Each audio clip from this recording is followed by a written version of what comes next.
সরকারকে বলতে চাই, রাষ্ট্র পরিচালনা এনজিও পরিচালনা না। সরকার আমার মনে হচ্ছে ম্যানেজারিয়াল ক্যাপাসিটিতে তারা ফেল করতেছে ওয়ান বাই ওয়ান। যেভাবেই হোক এই সরকারকে সফল করতে হবে, জনগণের আকাঙ্ক্ষা এই সরকারকে দিয়ে পূরণ করতে হবে। নির্বাচনের জন্য খাওয়া দাওয়ার জন্য চাপাচাপি করা বন্ধ করতে হবে। শেখ হাসিনা 16 বছর ক্ষমতায় ছিল না।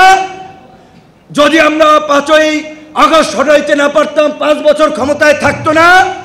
তাহলে যদি 2 বছর থাকে, দেখেন না 2 বছরে তারা কি করতে পারে।